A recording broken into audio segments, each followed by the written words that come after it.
മധുര നൊമ്പരക്കാറ്റ് എന്ന സീരിയലിന്റെ ലൊക്കേഷനിൽ വച്ച് പ്രമുഖ നടൻ മഹേഷിനെ അസിസ്റ്റന്റ് ഡയറക്ടർ ആക്രമിച്ചതായിട്ടുള്ള വാർത്തകൾ അടുത്തിടെ പുറത്തു വന്നിരുന്നു. ആക്രമിച്ചയാളെ സംവിധായകൻ ശരത് സത്യ ഉടൻ തന്നെ സീരിയലിൽ നിന്ന് ഒഴിവാക്കുകയും ചെയ്തിരുന്നു. ഈ വിഷയത്തിൽ പ്രതികരണവുമായി എത്തിയിരിക്കുകയാണ് മഹേഷ്. അത് മനഃപൂർവ്വം ചെയ്തതാണെന്ന് കരുതുന്നില്ല. ചില നിമിഷങ്ങളിൽ പെട്ടെന്ന് മനുഷ്യനിൽ ഇത്തരം വികാരങ്ങൾ വരാം. അങ്ങനെയാകണേ എന്നാണ് ഞാൻ പ്രാർത്ഥിക്കുന്നത്.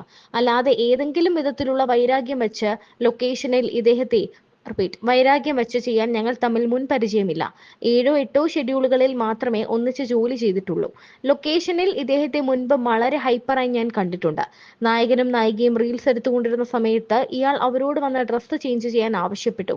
1-2 തവണ പറഞ്ഞിട്ടും ചെയ്യാത്തതിനെ തുടർന്ന് അവരുടെ നേരെ ഇയാൾ സ്വന്തം ഫോൺ വലിച്ചെറിഞ്ഞിട്ടുണ്ട്. ഇതേ സീരിയലിന്റെ തന്നെ ഷൂട്ട് പാലക്കാട് വെച്ച് നടത്തിയപ്പോൾ വേറെ ആരോടോ ഉള്ള ദേഷ്യത്തിന് സ്വന്തം ഫോൺ ഗ്രൗണ്ടിൽ എറിഞ്ഞ് പൊട്ടിച്ചിട്ടുണ്ടെന്ന് മഹേഷ് പറയുന്നു. തന്നെക്കുറിച്ച് അദ്ദേഹത്തിന് ഒരു തെറ്റിദ്ധാരണ ഉണ്ടായെന്ന് പിന്നീട് സംവിധായകൻ പറഞ്ഞ് താൻ അറിഞ്ഞു. അദ്ദേഹം മയക്കുമരുന്ന് ഉപയോഗിക്കുന്ന ആളാണെന്ന് താൻ ആരോടോ പറഞ്ഞു എന്നൊക്കെ അയാൾ കേട്ടു. ഞാൻ അങ്ങനെ പറഞ്ഞിട്ടേയില്ല. അങ്ങനെ യാതൊന്നും നേരിൽ കണ്ടിട്ടുമില്ല. അദ്ദേഹം സിഗരറ്റ് വലിക്കുന്നതോ മദ്യപിക്കുന്നതോ ലഹരികൾ ഉപയോഗിക്കുന്നതോ താൻ കണ്ടിട്ടില്ല എന്നും മഹേഷ് പറയുന്നുണ്ട്. കുറച്ച് ദിവസങ്ങൾക്ക് മുൻപാണ് നടൻ മഹേഷിന് സീരിയൽ ലൊക്കേഷനിൽ വെച്ച് അസിസ്റ്റന്റ് ഡയറക്ടറുടെ മർദ്ദനമേറ്റത് വാർത്തയായത്. നെഞ്ചിൽ അടിയേറ്റ മഹേഷിനെ ആശുപത്രിയിൽ പ്രവേശിപ്പിക്കേണ്ടി വന്നു. തുടർന്ന് മർദ്ദിച്ച അസിസ്റ്റന്റ് ഡയറക്ടറെ സീരിയലിൽ നിന്ന് പുറത്താക്കി. മഹേഷിന് വേണ്ടി ഈ സംഭവത്തിൽ സിനിമാ സംഘടനകൾ ഇടപെട്ടിട്ടില്ല എന്ന ആക്ഷേപമുയർന്നിരുന്നു. കുറിച്ച് മഹേഷ് പറഞ്ഞത് ഇങ്ങനെയാണ്: മധുര നൊമ്പരക്കാറ്റ് എന്ന സീരിയലിന്റെ ലൊക്കേഷനിൽ ആയിരുന്നു താൻ. തനിക്ക് സീൻ നേരത്തെ വായിക്കണം. സീരിയലിന് വേണ്ടി കരാർ ഒപ്പിട്ടപ്പോഴും ആദ്യം പറഞ്ഞത് സീൻ നേരത്തെ വായിക്കാൻ തരണം എന്നതാണ്. രാവിലെ തൊട്ട് സീൻ ചോദിച്ചു. ജിജോ എന്ന അസിസ്റ്റന്റ് ഡയറക്ടർ സീൻ തന്നില്ല. വളരെ സങ്കീർണമായ രംഗമായിരുന്നു ഷൂട്ട് ചെയ്യേണ്ടത്.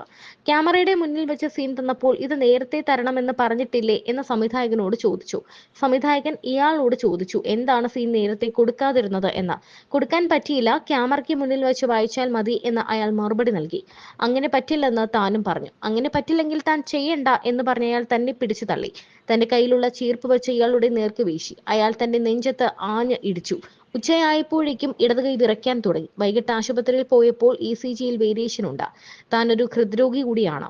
സംഭവത്തിന് പിന്നിലെ അമ്മയിലെ ജയനെ വിളിച്ചു. ആത്മയിൽ കൂടി അറിയിക്കൂ, ബാക്കി കാര്യങ്ങൾ ചെയ്യാം. ഫെഫ്കയിൽ വിളിച്ചു പറയാം എന്ന് പറഞ്ഞു. ഫെഫ്കയിൽ മിനി സ്ക്രീൻ ഇൻചാർജ് വയലാർ മാധവൻകുട്ടിയാണ്. അദ്ദേഹത്തിന്റെ നമ്പറിന് വേണ്ടി ശാന്തിവിള ദിനേശിനെ വിളിച്ചു. അദ്ദേഹം വിളിച്ചു പറയാമെന്ന് പറഞ്ഞു. കുറച്ചു കഴിഞ്ഞ് വയലാർ മാധവൻകുട്ടി തന്നെ വിളിച്ചു. ഉടനെ തന്നെ നടപടിയെടുക്കാമെന്ന് പറഞ്ഞു. നടപടിയെടുത്ത് സംഘടനയിൽ നിന്നും ഒരുപാട് വിളിച്ച് പിന്തുണ വന്നു.